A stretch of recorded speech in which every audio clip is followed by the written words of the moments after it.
If you grew up in the 1970s, your childhood wasn't tracked by GPS or recorded on a smartphone. It was measured by the distance you could ride your bike before the streetlights came on. You lived in a world where boredom wasn't a problem to fix, but a fuel for your creativity. But those unsupervised years did more than just give you memories. They built a rare psychological structure. You learned how to solve problems without a Google search and how to handle conflict without a block button. You developed a level of grit that the modern world is struggling to find. Today at the Your Factor, we're decoding why 70s kids possess a unique set of rare traits, from high adaptability to an unbreakable sense of self-reliance. Let's reveal why being a latchkey kid might have been your greatest lifelong advantage.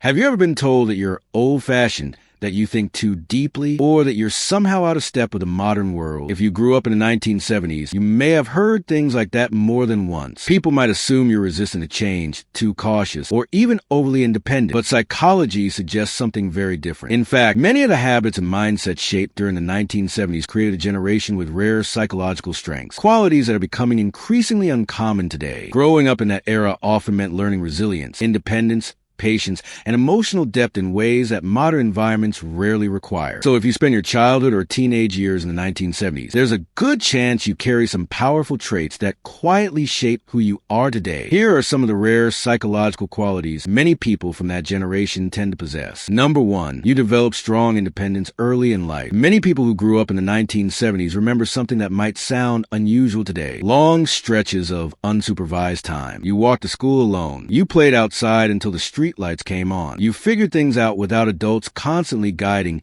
every decision. At the time, it may have simply felt normal, but psychology shows that this kind of early autonomy plays a huge role in developing confidence and self-reliance. When children are trusted to navigate small challenges on their own, they gradually learn a powerful internal message: I can handle things. Research on childhood independence suggests that unstructured time encourages problem-solving, creativity, and emotional resilience. Instead of relying on constant instruction, you likely learn to think for yourself. So if you're someone who tends to handle problems calmly and independently today, that trait may have been quietly built during those unsupervised afternoons decades ago. What once looked like being left alone may actually have shaped one of your greatest strengths. Number 2, you value patience in a world that moves too fast. Think back to how everyday life worked in the 1970s. If you wanted to watch a show, you waited until it aired. If you wanted information, you looked it up in a book. If you want to call someone, you hoped they were home. There were fewer instant answers. And while that might sound inconvenient by today's standards, research suggests that delayed gratification builds long-term emotional stability. Psychology studies have repeatedly shown that people who learn to wait for rewards tend to develop stronger self-control and better decision-making. Growing up in a slower-paced environment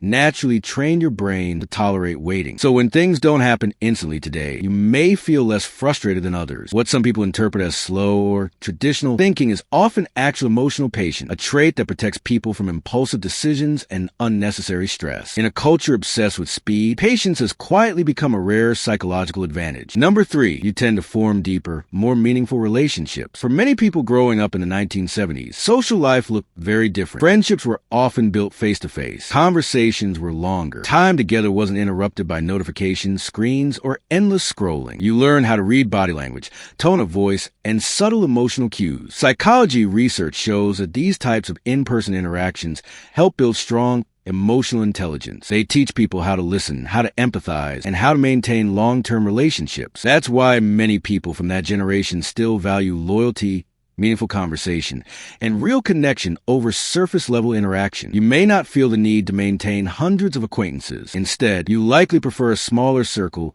of genuine relationships. And while the world sometimes celebrates constant social activity, psychology suggests that deeper connections are actually what support long-term happiness and mental health. So if you're someone who values authenticity over popularity, that mindset isn't outdated. It's emotionally wise. Number 4, you develop practical problem-solving skills. Life in the 1970s required a certain kind of resourcefulness. If something broke, people often tried to fix it themselves. If you were bored, you created your own entertainment. There wasn't always an app, a tutorial, or instant guidance for every situation. So you experimented, you adapted, you figured things out. Psychological research on learning shows that trial and error experiences strengthen cognitive flexibility, the brain's ability to approach problems from different angles. When people grow up solving everyday challenges without constant assistance, they develop confidence in their ability to adapt. That's why many individuals from that era are remarkably calm during practical problems. Instead of immediately feeling overwhelmed, you might naturally ask, how can I fix this? This mindset builds resilience. It shifts the focus from panic to possibility. What others might see as stubborn independence may actually be a well-trained problem-solving brain. Number 5, you learn the value of simplicity. The 1970s weren't free of stress or challenges, but daily life was often less digitally overwhelming. There were fewer constant alerts, fewer online comparisons, and fewer pressures to document every moment. Because of that, many people who grew up in that era developed an appreciation for simple pleasures. Time outside, music, long conversations, quiet moments without distraction. Psychology research increasingly shows that this kind of simplicity plays a powerful role in emotional well-being. When people step away from constant stimulation, the brain has space to rest, reflect, and process experiences. That's why many individuals from that generation still find peace in slower, quieter activities, reading a book, working with their hands, spending time in nature. While modern culture often celebrates busyness, psychology reminds us that calm, reflective moments are essential for mental balance. So, if you naturally seek simplicity instead of constant stimulation, you may already understand something many people are only beginning to rediscover. And here's the deeper truth behind all of this. Growing up in the 1970s shaped a generation that quietly learned resilience, patience, independence, and meaningful connection, often without realizing it. These traits may not always stand out in a world focused on speed, convenience, and constant attention, but psychologically, they are incredibly valuable. They help people stay grounded when life becomes chaotic. They help relationships last longer, and they help individuals navigate challenges with calm and confidence. So if you recognize yourself in some of these traits, take a moment to appreciate what that upbringing may have given you. Those experiences didn't just shape your past. They helped build the emotional tools you carry today. And in many ways, those tools are becoming rarer and more valuable with time. If this video resonated with you and you enjoy exploring the deeper psychology behind personality, habits, and human behavior, consider subscribing to the channel. There's always more to discover about why we think, feel, and connect the way we do. And sometimes understanding ourselves just a little better can change the way we see our entire story.